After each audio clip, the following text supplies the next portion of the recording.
पश्चिम मेदिनीपुर के घाटल संसदीय सीट से तृणमूल कांग्रेस उम्मीदवार दीपक अधिकारी उर्फ अभिनेता देव ने दासपुर एक ब्लॉक के सरवरिया ग्राम पंचायत क्षेत्र के बाजार में एक पथसभा की। पथसभा के दौरान उन्होंने कहा कि मुख्यमंत्री जो कहती है वो करती है, लेकिन दूसरी पार्टियों जो कहती है वो नहीं करती है। मुख्यमंत्री चुनाव से पहले लक्ष्मी भंडार की 500 से बढ़ाकर 1000 कर दी है। बंगाल का विकास सिर्फ ममता बनर्जी ही कर सकती है, इसलिए हम सभी लोगों को राज्य में जारी विकास को आगे बढ़ाने के लिए तृणमूल को जिताना होगा।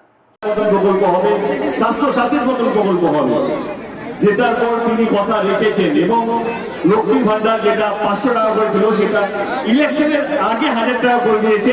তিনি এইটা বলেননি আপনারা আমাদেরকে ভোট দিন তবে কি আমরা 500 থেকে 1000 করব। ভোটের রাজনীতি নয়, মানুষকে ভালো রাখার রাজনীতি। 100 দিনের টাকা কেন্দ্র সরকার আটকে রেখেছে, আপনারা সবাই জানেন। এই 100 দিনের কাজ কারা করে?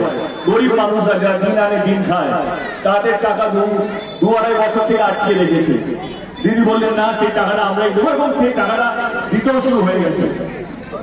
আবাস যোজনা 2.5-3 বছর ধরে সেই টাকাটা কেন্দ্র সরকার আটকে রেখেছে এবং এইটুকু আপনারা সবাই জানেন যে কেন্দ্র সরকার এবং রাজ্য সরকারের মধ্যে দ্বন্দ্বটা এটাই যে 2021-এ যারা হেরে গেছেন তারা এই রাজ্যকে কোনো কাজ করতে দিচ্ছে না।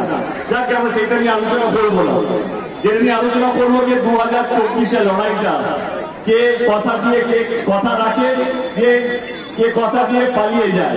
লড়াইটা এইটা আপনারা কাকে বেশি বিশ্বাস করবেন, যে রাজ্য মুখ্যমন্ত্রী যে এগিয়ে থেকে গরিব মানুষকে ভালো রাখার চেষ্টা করে, না একজন শুধু কথা দিয়ে পালিয়ে যায়। করোনার সময়, লকডাউনের সময় আমার এখনো মনে আছে দাসপুরে অনেক ছেলেমেয়েরা সোনার কাজ করতে ভিন রাজ্যে থাকে, তারা লকডাউনে আটকে গেছিল। তাদেরকে ফেরত নিয়ে আসা থেকে আরম্ভ করে হসপিটাল বেড পাওয়া যেত না। আপনার সাংসদ কলকাতায় ছিল না, আপনার সাংসদ ঘাটাল লোকসভা কেন্দ্রে ছিল, মানুষকে বাঁচানোর চেষ্টা করছিল। ওটা অপশন পৌঁছেছিল, সেখানে অপশন পৌঁছানো থেকে আরম্ভ করে ওষুধ পৌঁছানো থেকে আরম্ভ করে অ্যাম্বুলেন্স থেকে। Bureau report, PVTV news.